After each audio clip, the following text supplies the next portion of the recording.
존 호위의 책 스코틀랜드의 신앙 영웅들을 통해 스코틀랜드 언약도들의 생애와 신앙적 투쟁을 살펴보는 시간입니다. 오늘은 앤드류 그레이에 대해 깊이 파고들어 보죠. 오늘 우리가 들여다볼 이야기는 정말 흥미로운, 어떻게 보면 모순적인 한 인물에 대한 건데요. 네, 그렇죠. 겨우 2년 남짓 사역하고 22살이라는 정말 젊은 나이에 세상을 떠났는데 40년, 50년 사역한 목회자들보다 더 깊은 족적을 남겼다고 평가를 받습니다. 맞습니다. 대체 이 짧은 삶의 밀도를 만든 건 무엇이었을까요?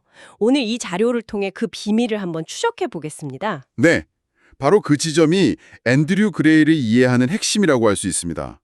자료를 보면 그의 출생 연도가 한 1633년경으로 추정되는데요. 아, 추정되는 거군요. 네, 이것도 그의 사망 시점이나 사역 기간을 역으로 계산해서 나온 겁니다.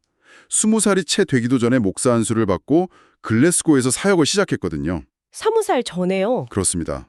그의 삶은 처음부터 끝까지 그야말로 압축 성장의 연속이었습니다. 와, 20살이 되기 전이라니 요즘으로 치면 대학교 2, 3학년 나이에 한 분야의 최고 전문가로 인정받은 셈이네요. 그렇죠. 정말 상상이 안 가는데요. 그냥 머리만 좋았던 걸까요? 그 이상이었습니다. 자료는 그를 어린 삼손에 비유하는데요.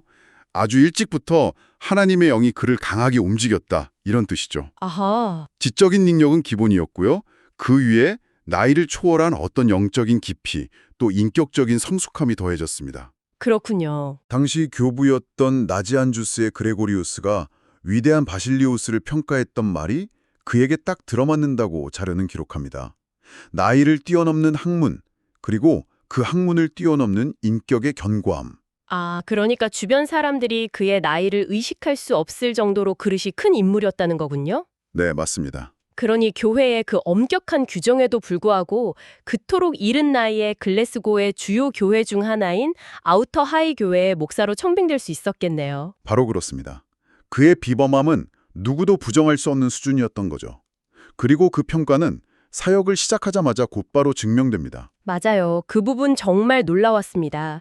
사역을 시작하자마자 도시 전체가 들썩일 정도로 엄청난 인기를 끌었다고 하죠. 네, 당시 그레이만큼이나 존경받던 동료 목회자 제임스 더럼과의 일화가 그의 인기를 아주 실감하게 합니다.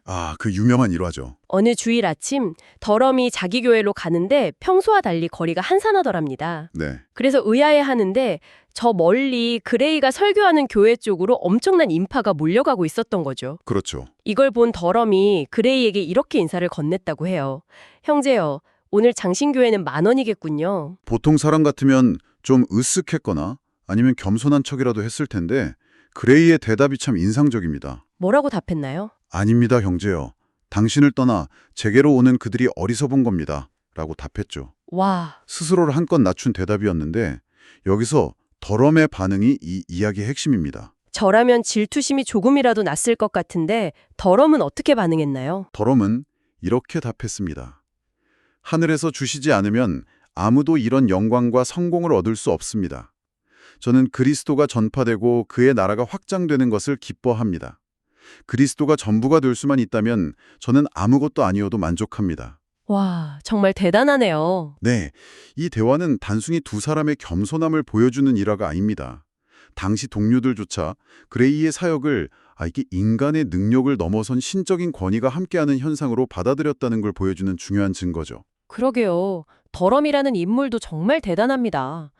그리스도가 전부가 된다면 나는 아무것도 아니어도 좋다니. 당시 목회자들의 영적 수준을 엿볼 수 있는 대목 같아요. 맞습니다.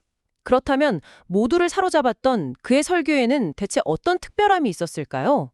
자료를 보면 생동감 넘치고 황홀할 정도였고 심지어 듣는 이들의 머리털이 곤두서게 만들었다고 표현하는데 도대체 어떻게 설교를 했기에 그런 반영이 나왔을까요? 두 가지 핵심적인 특징을 짚어볼 수 있습니다. 네. 첫째는 경험입니다. 그는 기독교 신앙의 가장 깊고 신비로운 지점들을 단지 지식으로만 아는 게 아니었어요. 아, 직접 체험했다는 거군요. 네, 직접 깊이 체험한 사람이었습니다. 그의 설교는 책에서 읽은 내용을 전달하는 게 아니라 자신이 직접 보고 겪은 세계를 생생하게 증언하는 것에 가까웠죠. 그러니 듣는 사람들도 그 세계에 빨려 들어갈 수밖에 없었겠네요. 바로 그겁니다. 그래서 그렇게 생동감이 넘쳤던 거죠. 지식 전달이 아니라 경험의 공유였기 때문에. 그럼 두 번째 특징은 뭔가요? 두 번째는 단순함입니다. 이게 좀 역설적이죠. 네, 단순함이요. 네, 가장 깊은 신비를 경험했지만 표현은 가장 쉽게 했다는 겁니다. 자료에 따르면 그는 젊은 나이에 흥이 빠질 수 있는 현학적인 태도나 학식을 뽐내려는 경향이 전혀 없었다고 합니다. 아, 그의 유일한 목표는 가장 평범한 사람도 진리를 깨닫게 하는 것이었어요.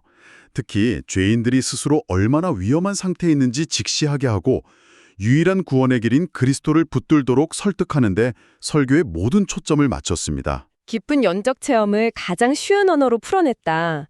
그래서 학자부터 평범한 상인까지 모두가 그의 설교에 열광할 수 있었던 거군요. 맞습니다. 정말 대단한 재능인데 그렇게 군중을 사로잡았던 사역이 단 2년 만에 끝났다는 게 믿기지가 않네요. 네. 자료를 보면 마치 처음부터 예견된 결말처럼 묘사되던데요? 네, 아주 흥미로운 지점입니다. 그레이 자신도 자신의 끝을 예감하고 있었던 것 같아요. 아, 정말요?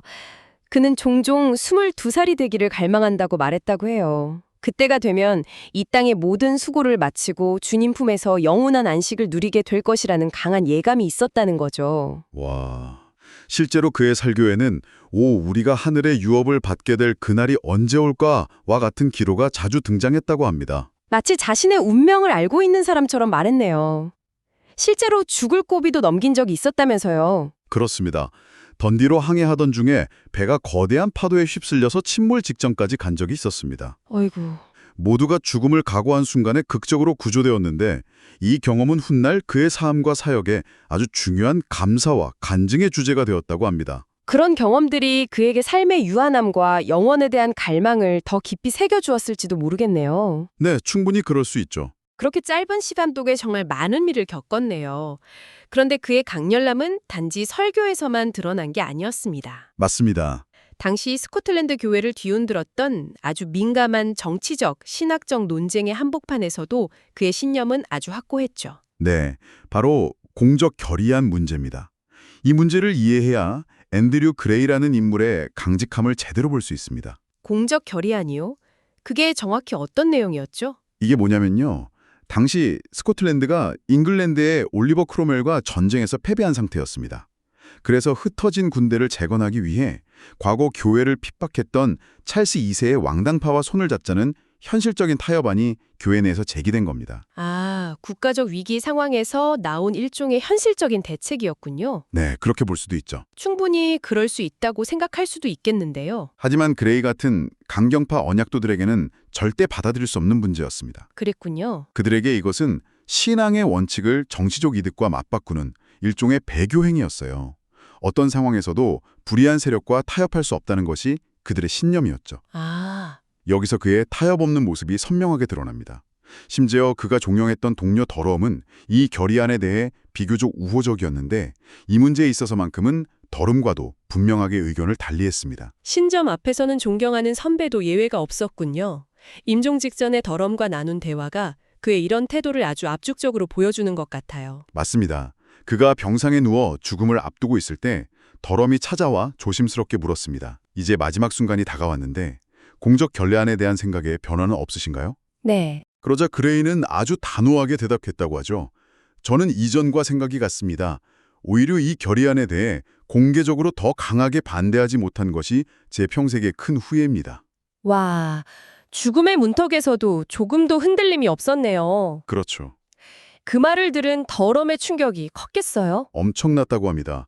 자료에 따르면 그레이의 그 단호한 유언을 들은 뒤 더럼은 다시는 공적 결의안을 옹호하는 말을 하지 못했다고 합니다. 와, 22살 청년의 마지막 말이 한 시대에 존경받는 지도자의 생각을 바꾼 셈이네요. 네, 바로 그렇습니다. 정말 대단합니다.